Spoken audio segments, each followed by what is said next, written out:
She was publicly scolded in front of the entire nursing team for a mistake she didn't make, and she heard the words, "If you can't even handle the basics, maybe you should look for a different profession." Little did her arrogant supervisor know that one of the patients in that ward was one of the most influential men in the city, and he had heard every word. That night, tension filled the hospital like thick air. Julia was on her 5th consecutive extended shift, caring for patients with unwavering dedication, even with her back aching and her eyes heavy from exhaustion. She already knew that the head nurse, Gregory, had been targeting her for months, maybe out of jealousy from all the praise she received from patients, or perhaps because her quiet competence made him feel threatened. But that night, he crossed a line. It started when a medication chart was misplaced during shift change. A serious mistake, no doubt, but not her fault. Julia had triple-checked everything. Still, Gregory barged into the break room, shouting in front of the entire team, "You nearly put a patient at risk. This isn't a game, Julia. You think this is a spa? Go play nurse somewhere else." She froze. It wasn't just his words, it was the tone of disdain, the way her colleagues looked away, pretending not to hear, as if this kind of thing was normal. Julia's face burned, but she swallowed her pride. She refused to respond in kind. She knew the truth, but in that moment she felt small. Like none of her hard work had meant anything. What she didn't know was that one of the patients in Wing 3, recovering from emergency surgery, was awake, watching the entire scene through the crack in the door, and what he saw would not go unnoticed. Room 308 sat quietly at the end of the hall. Most had no idea that the man lying in that bed was William Carter, a name not immediately recognizable to the average person, but one that carried serious weight in the world of business and philanthropy. A discreet billionaire, known for avoiding the spotlight, but who funded dozens of hospitals across the country. He was there in secret, recovering from internal bleeding he'd suffered while traveling. Only the hospital directors knew he was a patient. So William observed everything in silence. And when he heard the shouting and saw the humiliation that night, something inside him stirred. This wasn't about a mistake. It was about power. He rang the call bell minutes after the incident. When Julia walked into the room, eyes slightly glassy but trying to stay composed, he noticed right away. "Are you all right?" he asked gently, his voice calm but firm. She offered a small professional smile, the kind that says everything's under control. But her slumped shoulders told another story. "Yes, sir. Just a bit of confusion during the shift. Can I get you anything?" William watched her for a moment longer. He didn't press, but something in him decided. He wanted to know more about this nurse. Her eyes carried something he recognized, the strength of someone who takes the hits in silence, but refuses to bow. Julia had worked at that hospital for 6 years. She started young, full of idealism, believing she could make a difference, and she did. She was the kind of nurse who learned every patient's name, spoke kindly during treatments, and took the toughest shifts without complaint. But ever since Gregory had taken over as head nurse, things had changed. He started by removing small responsibilities, then excluded her from team decisions. He even crossed her name off a professional development course with a false excuse. When she began to question him, he flipped the script, labeling her difficult. Julia tried to go to hospital management, but quickly discovered Gregory was an old friend of the medical director. Classic favoritism. Each complaint she filed only brought new disguised punishments. Still, she carried on, because the patients loved Julia, families trusted her, and deep down, that was her anchor. But after the public humiliation, something inside her began to crack. Outwardly, Julia continued as always, professional, helpful, composed. But inside, she started to wonder if it was worth it anymore.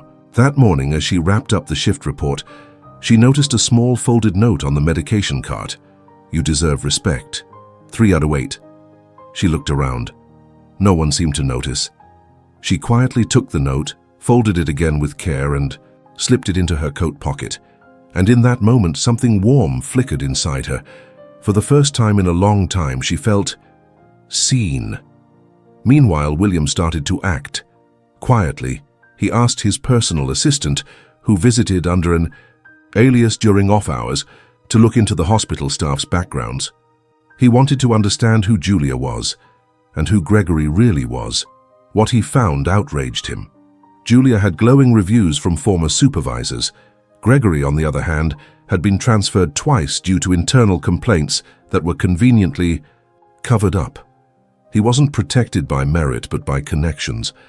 The next morning, William requested that Julia be assigned exclusively to his care. "She's the only one I feel comfortable with. I want this nurse with me the entire time I'm here." The hospital's management didn't dare say no, and Julia, unaware of the true reason for the request, accepted. She was used to serving, not being chosen. Over the following days, something changed in the way she walked the halls. She hadn't said a word, but knowing that someone like William valued her work gave back something Gregory had tried to erase: dignity. William treated her with respect and asked genuine questions. He wanted to know why she chose nursing. What she thought needed improvement at the hospital, how the staff rotations worked. Julia, hesitant at first, gradually opened up, and William listened to every word.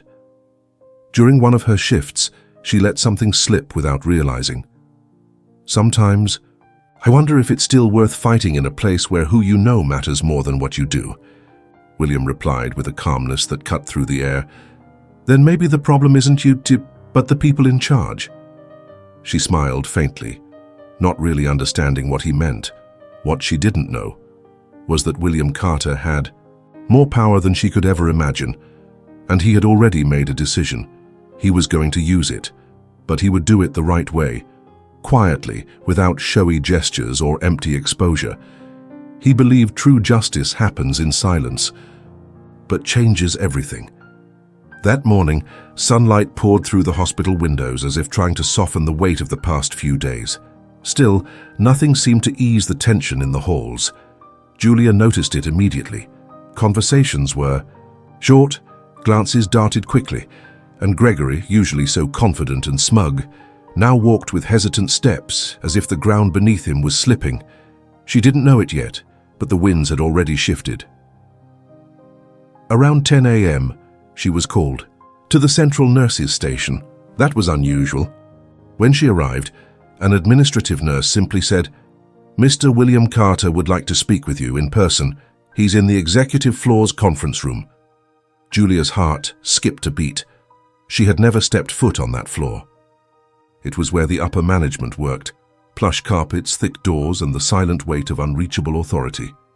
She went up with cold hands, unsure of what such a kind and reserved patient could possibly want to say to her. When she walked in, she saw William standing next to a middle-aged man holding a leather folder and wearing a neutral expression. The table was set with only 3 glasses of water.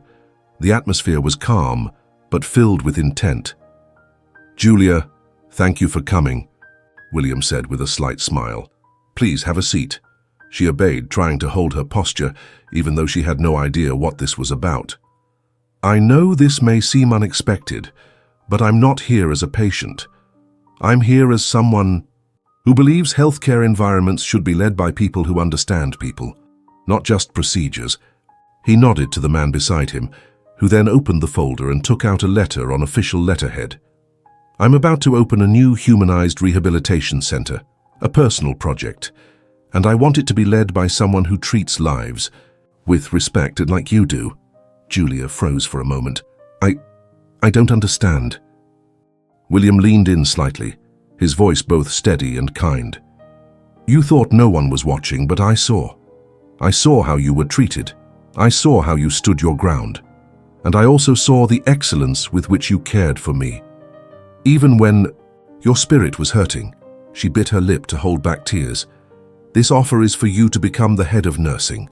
You'll have full freedom to build your team, apply your vision, and create a place where no one is ever humiliated for doing what's right." Julia looked at the envelope in her hands but hesitated to open it. Why me?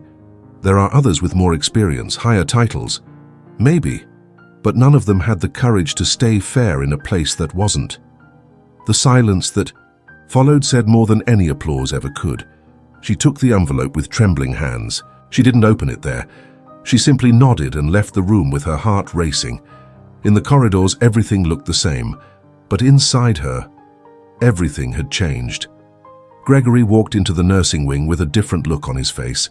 For the first time in ages, he didn't have his chin up. He seemed smaller than usual, as if carrying an invisible weight. Julia saw him from a distance. Something was happening. That afternoon's team meeting felt strange.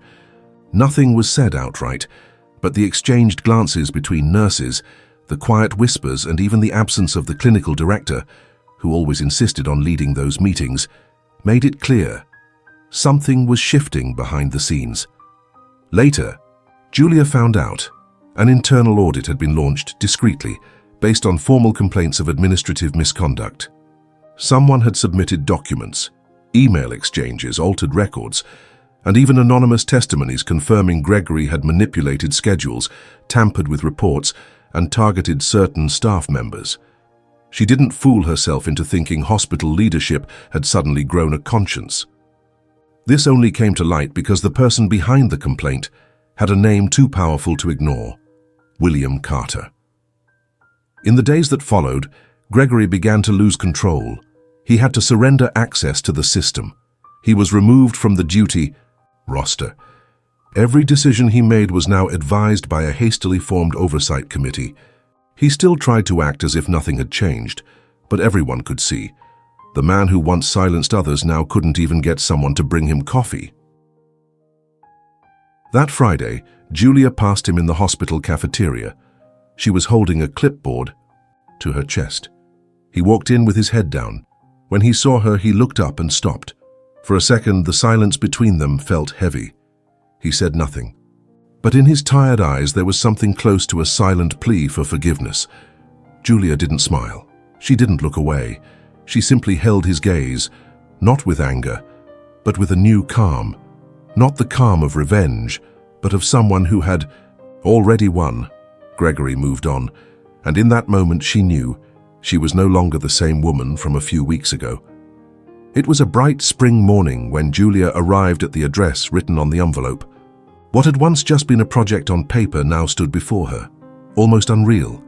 A sleek, modern building with glass walls, manicured gardens, and an atmosphere that seemed to breathe serenity. At the entrance, 2 staff members greeted her warmly, with genuine smiles. She still didn't know exactly what to expect. She had accepted William's offer weeks earlier, but until now had only attended remote meetings to discuss care models, team selection and training, always with full freedom to decide. But this morning was different. It was the official opening day of the Aurora Rehabilitation Center, the working name so far.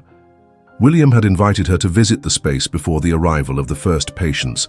As she walked into the lobby, she saw welcoming walls, artwork, made by patients from other social projects, and a waiting room filled with more books than paperwork.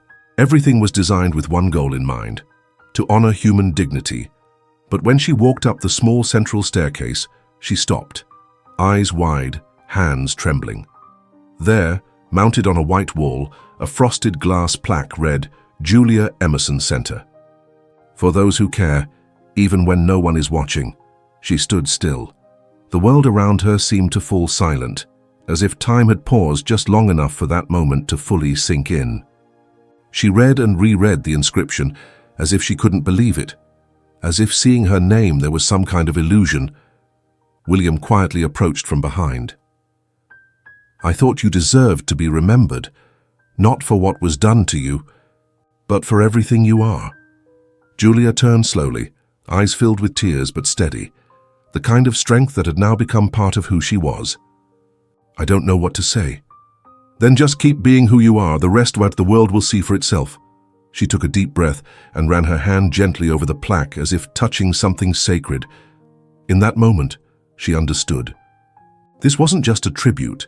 It was a new beginning, a place where she could finally care for others and without having to hide. Months had passed since the grand opening. The Julia Emerson Center was already becoming a benchmark for rehabilitation and humanized care. Doctors and professionals from other states were visiting, curious about the center's remarkably high emotional recovery rates. Julia now wore a white coat with her name embroidered in gold. But more than that, she wore new skin, the skin of someone no longer afraid to be seen. One quiet afternoon while picking up fruit at the market, she ran into someone from the past. Brian, a nurse from the old hospital, always kind but reserved. "Julia? Wow, it's really you. You look different," she smiled humbly. He seemed genuinely surprised, as if he still couldn't believe the rumors he'd heard. "I heard about the center and about Gregory too. You heard, right? He filed a lawsuit against the hospital. Claimed he was framed, but no one really bought it. The board washed their hands of it. Now he can't even get a job at a small clinic." Julia simply nodded. No anger, just a quiet understanding. Mature, distant. "And you," he continued, "you became the name of a health center. I never would have imagined." "Me neither," she replied with a soft smile. "But sometimes life silently makes up for everything we've had to scream through inside." He seemed moved by her words. Julia said goodbye with a brief hug and walked away carrying a simple grocery bag, but a heart overflowing. That night, alone at home, she opened an old notebook, the same one where she used to write her thoughts during the hardest shifts. On the last page, she wrote, "No one is born strong. We become strong. And when that happens, the world may still try to silence us, but it's already too late. Because once you find your own voice, you don't need to shout to be heard." She closed the notebook slowly, looked out the window, and smiled. The greatest answer is the silence of someone who won without having to hurt anyone to do it. If this story touched you, subscribe to the channel and share it. Someone close to you might need a reminder that it's always worth standing your ground with dignity.